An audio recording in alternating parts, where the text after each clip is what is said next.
आज की सबसे बड़ी खबर, अमेरिका की सेना के आखिरी जवान ने भी आज अफगानिस्तान छोड़ दिया। अब अफगानिस्तान तालिबान के पूरी तरीके से कब्जे में है।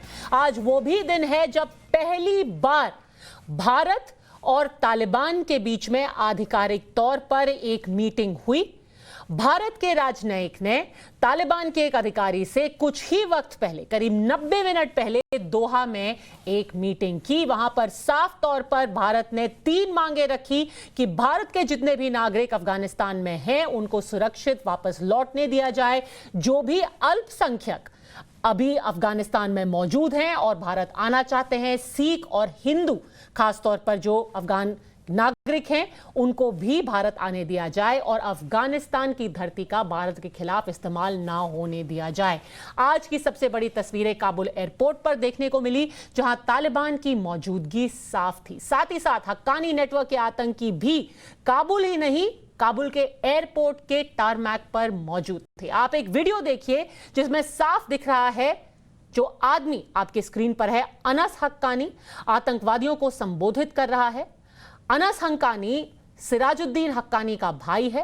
यह आदमी जो आप पगड़ी में, काली पगड़ी में देख रहे हैं, वो अनस हक्कानी था।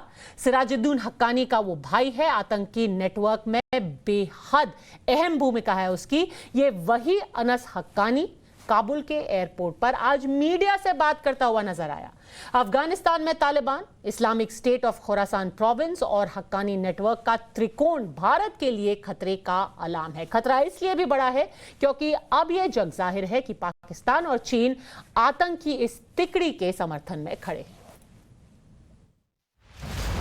भारत के सभी दुश्मन अब एक हो चुके हैं। Taliban, Islamic state of Khorasan province और हक्कानी नेटवर्क, जिनका पालन पोषण कर रहे हैं पाकिस्तान और चीन, जो आने वाले वक्त में भारत के लिए बहुत बड़ा खतरा बन सकते हैं। अमेरिका के अफगानिस्तान से बाहर निकलते ही हक्कानी नेटवर्क अफगानिस्तान में सक्रिय हो गया है। यानी भारत के लिए ये बड़े खतरे का अलार्म है। जो मैं बार बार बताता जा रहा हूं, वो टेररिज्म से नहीं है, इसकी आइडियोलॉजी से है। और ये भारत के ऊपर बहुत खतरनाक हो सकता है। और इसकी वजह ये है क्योंकि जो वल्नरेबल पॉपुलेशन है भारत में, जो रेडिकलाइज पॉपुलेशन है, उनको अभी ये मैसेज जा रहा है कि देखिए, अगर एक तालिबान एक सुपर पावर को अफगानिस्तान में हरा सकता है तो भारत भी एक इस्लामी देश बन सकता है। अब तक ये माना जा रहा था कि तालिबान और आईएसकेपी दुश्मन संगठन हैं, लेकिन अफगानिस्तान में तालिबान के कब्जे के बाद दोनों में समझौता हो चुका है और इस समझौते में हक्कानी नेटवर्क भी शामिल हो चुका है। भारत को अब तक पाकिस्तान और चीन की चुनौतियों से निपटना होता था, लेकिन खतरा अब बढ़ चुका है क्योंकि दुनिया के सबसे दुर्दांत 3 आतंकी संगठन तालिबान, आईएसकेपी और हक्कानी पाकिस्तान और चीन के हाथों की कठपुतली बन चुके हैं। अफगानिस्तान में भी वो हालत है, लेकिन आइडियोलॉजी सबकी एक है। तो इसमें किसी को कोई शक नहीं होना चाहिए कि ये जो आइडियोलॉजिकल मूवमेंट है ये उसी प्रकार से चलता रहेगा। बेशक इनकी इंटरनल फाइटिंग भी चलती रहे। तो कोई लोग बोलते हैं कि ये इस्लामिक स्टेट ख़राब है या अल-कायदा ख़राब है। ये देखिए, ये जितने भी ग्रुप्स हैं, Afghan Taliban, al Qaeda, Islamic state, ये सब टेररिस्ट ग्रुप्स हैं।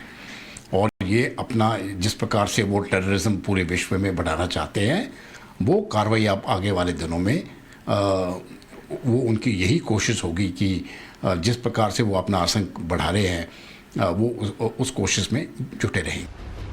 आतंक की तिकड़ी के खतरे को बेहतर तरीके से समझने के लिए आपको तालिबान, आईएसकेपी और हक्कानी नेटवर्क के बारे में कुछ बातें जानना चाहिए। आईएसकेपी यानी Islamic state of Khorasan province, ये इस्लामिक स्टेट का ही एक स्वरूप है। इस संगठन में अधिकतर पाकिस्तानी शामिल हैं। आईएसकेपी के पास 2000 से ज्यादा आतंकी लड़ाके होने का अनुमान है। आईएसकेपी की स्थापना भी पाकिस्तान अफगानिस्तान सीमा के पास की गई थी।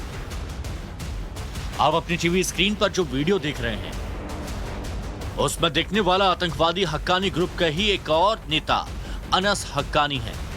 सच यह है कि अफगानिस्तान की राजधानी काबुल हक्कानी नेटवर्क के 6000 से अधिक आतंकवादियों के कब्जे में है। हक्कानी नेटवर्क इस संगठन में बड़े हमलों को अंजाम देने वाले ट्रेंड आतंकवादी हैं। ये आतंकवादी आधुनिक तकनीक में माहिर हैं। एक्सप्लोसिव डिवाइस और रॉकेट बनाने में इन्हें महारत हासिल है। हक्कानी नेटवर्क पाकिस्तान का ही एक जिहादी ग्रुप है जिसकी जड़ें अफगानिस्तान तक फैली हुई हैं। हक्कानी ग्रुप के दो बड़े तालिबानी नेता सिराजुद्दीन हक्कानी और खलील हक्कानी पर 110 करोड़ रुपए का इनाम है। कश्मीर में करीब करीब आतंकवाद का अंत हो चुका है। पाकिस्तान की हर कोशिश आखिरी सांस ले रही है। भारत एलएसी पर चीन को भी सबक सिखा चुका है। लिहाजा पाकिस्तान और चीन आतंक की इस तिकड़ी को साथ लेकर भारत में अशांति फैलाने की फिराक में है। ये टेररिज्म का जो रास्ता है, एक तो हथियार अंदर घुसने पड़ेंगे, टेररिस्ट को अंदर आना पड़ेगा, ये मैं समझता हूँ एक बहुत मुश्किल रास्ता है।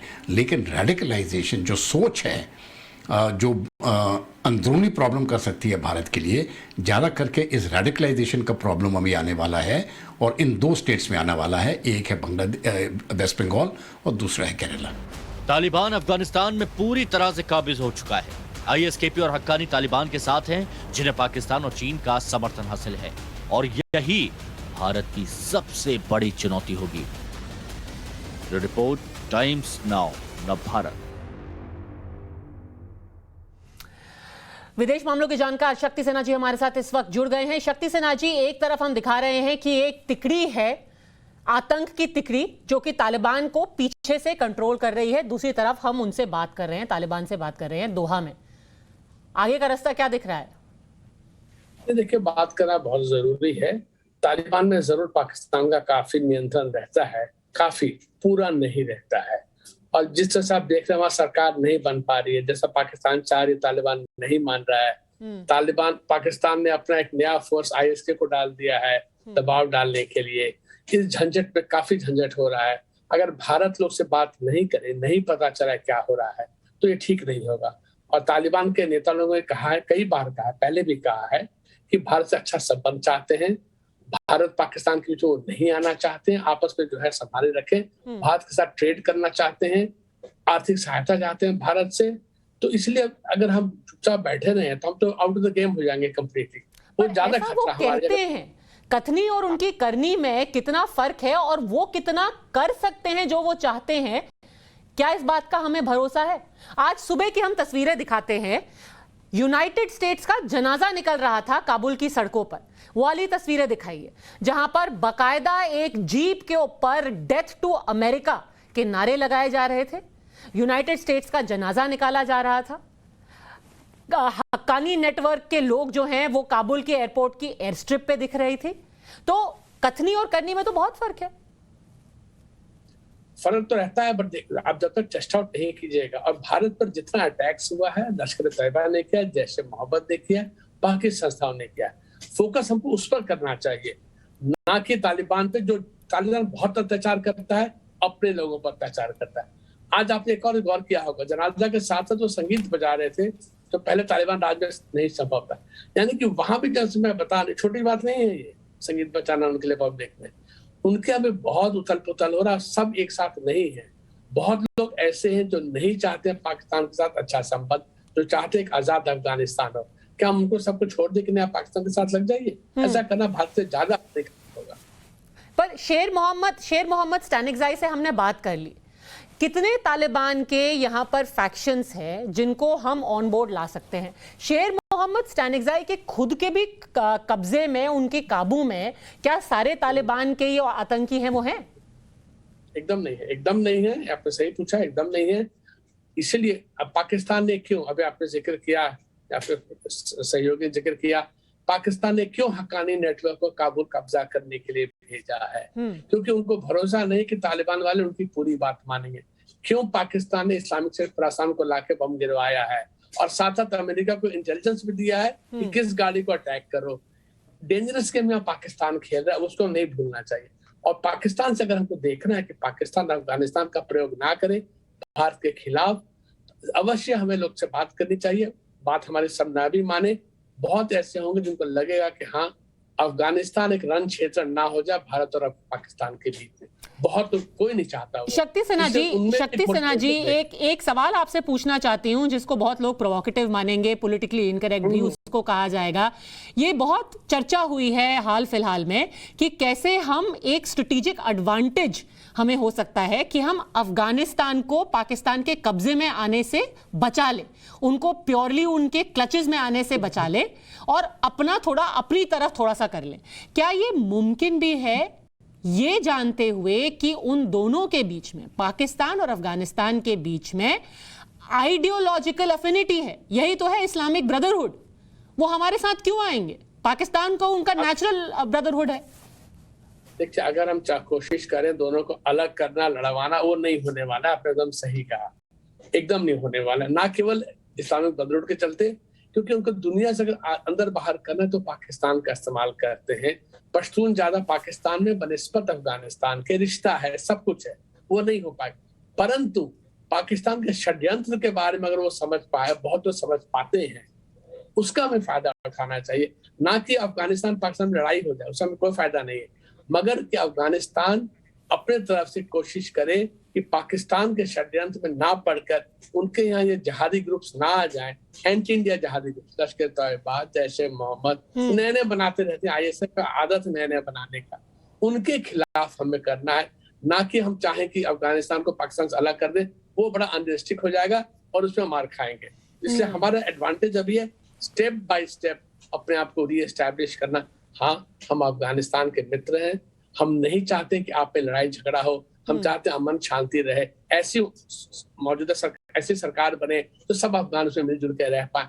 हमारा वो गेम होना चाहिए। गेम की ज्यादा रणनीति हमारी होनी चाहिए, ना कि हम लड़ाई फैलाने जाएं, फिर तब हमें दिक्कत होगी, हमें कोई एक्सेस नहीं है अफगानिस्तान। तो ये तालिबान भले से ही नया तालिबान ना हो, पर हमें एक नई रणनीति बनाने की जरूरत है। बहुत ही मुश्किल वक्त है, और जो तस्वीर पहले हमने आपको कुछ ही सेकंड पहले दिखाई थी, वो ही था अनस हक्कानी नेटवर्क का एक बहुत ही प्रमुख किरदार। वही हक्कानी नेटवर्क, एक बार फिर से वो तस्वीर दिखाएं, जो कि काली पगड़ी में आज काबुल एयरपोर्ट पर सुबह मौजूद था। अनस हक्कानी, वही हक्कानी नेटवर्क जिसने कम से कम भारत के खिलाफ कई षड्यंत्र रचे हैं। कम से कम 2 दर्जन बॉम्ब ब्लास्ट के पीछे का मास्टरमाइंड ये आदमी और हक्कानी नेटवर्क है। शक्ति सिन्हा जी, बहुत बहुत शुक्रिया हमसे सारी चर्चा करने के लिए, क्योंकि याद रहे कि तालिबान को बेहद खुशी हुई होगी जब अमेरिका का आखिरी सैनिक वापस लौट गया, जब वो विमान में सवार हुआ। तालिबान के आतंकवादियों ने खुशियां मनाई, पटाखे फोड़े गए, हवाई फायरिंग की गई। एक खुशी अमेरिका के वापस जाने की थी, और दूसरी कि मुफ्त में उनके हाथ में बैठे बिठाए हथियारों का जखीरा लग गया।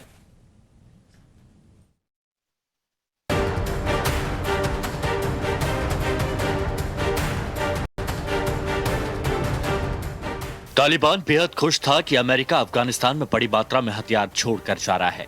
तालिबान खुश था कि हथियारों की इस मात्रा से वो दुनिया के कई देशों को डरा धमका कर रखेगा। पाकिस्तान की मदद से भारत में आतंक का खेल खेलेगा। लेकिन तालिबान और पाकिस्तान की उम्मीदों पर पानी फिर चुका है, क्योंकि अमेरिका उनके लिए सिर्फ कबाड़ छोड़ कर गया। अमेरिका की फौज ने सैन्य साजो सामान को निष्क्रिय कर दिया, यानी वो किसी काम के नहीं है। लेकिन सवाल यह है कि क्या अमेरिका ने सारे अमेरिकी हथियार को निष्क्रिय कर दिया? शायद नहीं, क्योंकि अफगानिस्तान छोड़ने से पहले अमेरिका की पहुंच सिर्फ काबुल एयरपोर्ट तक ही थी, जबकि अमेरिकी हथियार पूरे अफगानिस्तान में फैले हुए थे। सीगर की रिपोर्ट की माने तो अफगानिस्तान में तालिबान शासन आने से पहले एक बड़ी मात्रा में अफगान सेना के पास अमेरिका के दिए हुए हथियार थे।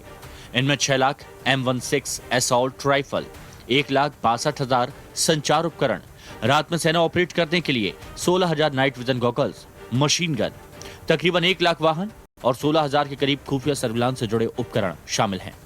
इस साल जून तक अफगान सेना के पास 211 एयरक्राफ्ट भी मौजूद थे, जिनकी संख्या बाद में बढ़ाई गई थी। इनमें ब्लैक हॉक हेलीकॉप्टर से लेकर A-29 सुपर टुकानो अटैक एयरक्राफ्ट और C-208 लाइट अटैक एयरक्राफ्ट भी शामिल थे।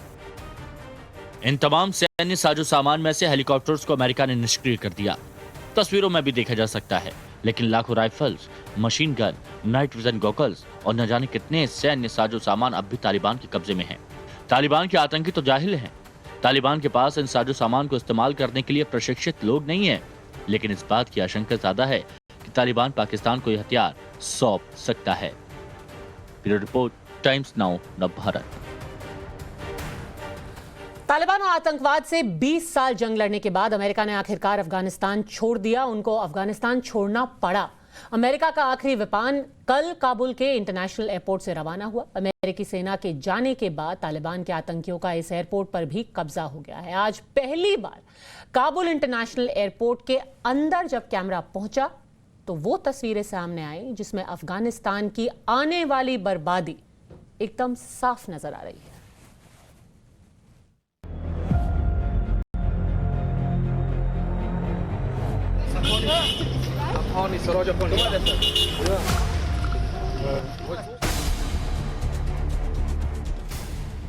खाली सड़क, जगह जगह फैला हुआ कचरा, उल्टी पड़ी हुई गाड़ियां, फटा हुआ पोस्टर, जमीन पर साइन बोर्ड। ये हैं काबुल के इंटरनेशनल एयरपोर्ट के बर्बादी के निशान। अफगानिस्तान से आखिरी अमेरिकी विमान रवाना हो गया। इस विमान के रवाना होते ही अंतर्राष्ट्रीय हवाई अड्डे पर तालिबान का पूरा कंट्रोल हो गया।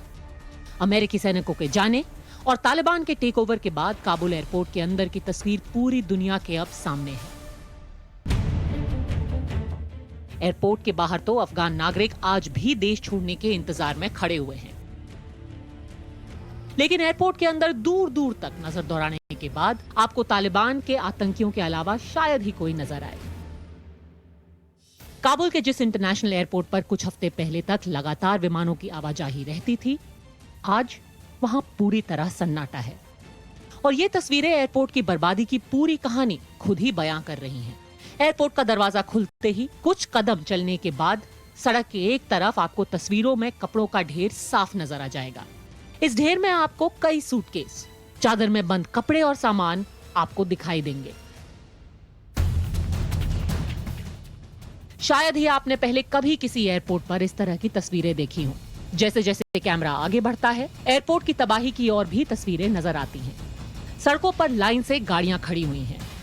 सेना की गाड़ी भी आपको नजर आएगी। कुछ दूर आगे चलने पर आपको ये गाड़ी पलटी हुई दिखाई देगी। इस गाड़ी का ये हाल कैसे हुआ, किसने किया, इसकी जानकारी तो नहीं है, लेकिन तालिबान राज में ऐसी तस्वीरें दिखना अब काफी आम है।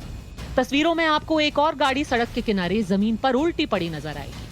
आसपास तालिबान के आतंकी भी गश्त देते हुए नजर आ रहे हैं। सेना की इस जीप की तरफ बढ़ता एक तालिबानी भी आपको दिखाई देगा। सोफे, कुर्सियां सब सड़कों पर बिखरे पड़े हैं। कचरा भी एयरपोर्ट की सड़क पर हर तरफ नजर आ ही जाएगा। यहां किसी नेता का पोस्टर था तो अब तालिबानी आतंकियों ने फाड़ दिया है। एयरपोर्ट पर हर तरफ नजर दौड़ाने के बाद आखिर में एक विमान दिखाई देता है। खंबे उखड़े हुए हैं, बेड भी जमीन पर उल्टे पड़े हैं, जिसके पास एक बार फिर आपको एक कूड़े का ढेर दिखाई देगा। 20 साल अमेरिका ने तालिबान के खिलाफ अफगानिस्तान में जंग लड़ी, लेकिन इस जंग में अमेरिका के अचानक पीछे हट जाने के बाद अब अफगानिस्तान का अंधकार एयरपोर्ट की इन तस्वीरों में साफ नजर आता है। देखिए, कई लोग कहते हैं कि ये तालिबान 2.0 है और जो पहले तालिबान होता था 95 से 2001 तक, वो तालिबान 1.0 है और वो अलग है।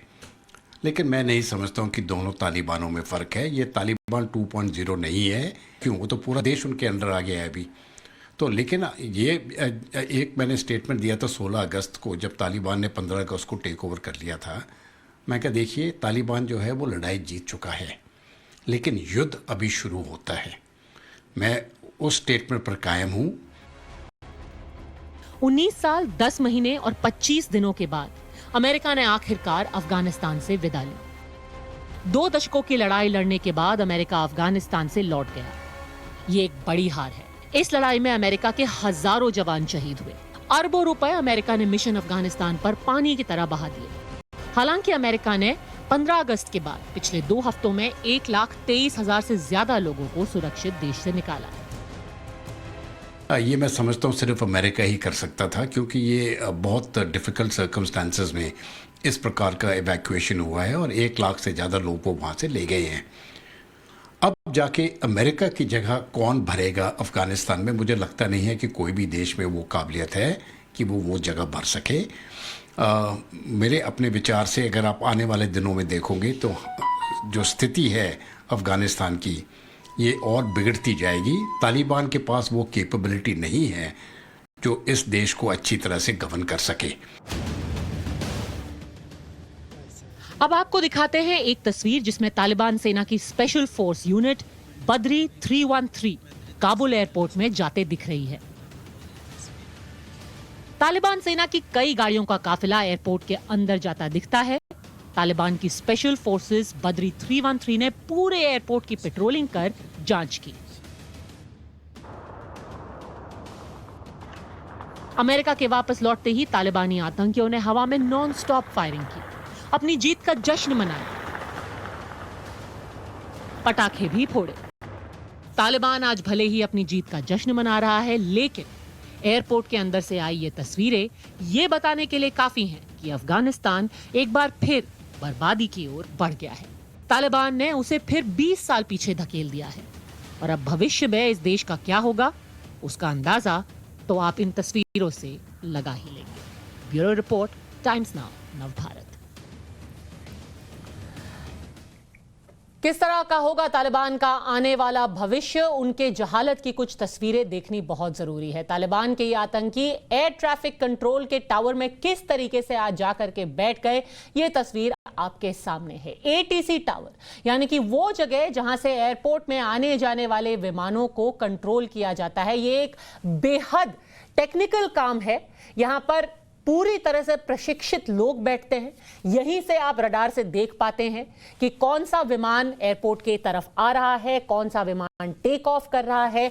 उसकी एक एक गतिविधि को ना सिर्फ यहां से देखा जाता है पर कंट्रोल भी किया जाता है। हवा में कोई भी तरीके का एक्सीडेंट ना हो उसकी पूरी जिम्मेदारी इस एयर ट्रैफिक कंट्रोल के पास होती है। और यहां पर आज 3 तालिबान के आतंकी अपने हथियार के साथ बैठे दिखाई दिए गए। एयरपोर्ट के अंदर आज जब तालिबान दाखिल हुआ, जब हक्कानी नेटवर्क के आतंकी वहां दाखिल हुए, तो किस तरीके से वहां पर दुर्दशा थी वो साफ दिखाई पड़ रहा है। लोग जो अफरा तफरी में अपना सारा सामान, सूटकेस, कपड़ों का गट्ठर, आपको याद होगा कि पिछले 2 हफ्ते में हजारों लोग, कई सारे अफगान नागरिक काबुल एयरपोर्ट पहुंचे थे। किसी भी तरीके से जो भी फ्लाइट वहां से बाहर जा रही थी उस पर बैठ करके काबुल से फरार होने की कोशिश कर रहे थे। बहुत ही कम सीटें थी जो कि मौजूद थी इन विमानों में, इसीलिए कई लोग मजबूर हो गए अपना सामान छोड़ करके ही काबुल, अफगानिस्तान छोड़ करके फरार हो गए। वक्त हो गया है एक ब्रेक का, पर ब्रेक पर जाने से पहले एक जरूरी बात। टाइम्स नाउ नवभारत पर रात 8 बजे रोज एक ऐसा शो है जिसमें पब्लिक सीधे यानी आप सीधे अपना सवाल पूछ सकते हैं। जुड़ने के लिए तरीका बेहद ही आसान है। अपने मोबाइल कैमरे से अपना सवाल रिकॉर्ड करके हम स्क्रीन पर दिखाए जा रहे नंबर पर व्हाट्सएप कर लें। 15 सेकेंड या उससे कम का अपना सवाल रखें। और आज का जो मुद्दा है वो है मोदी का न्यू जलियांवाला बाग, राहुल गांधी क्यों है आग बबूला।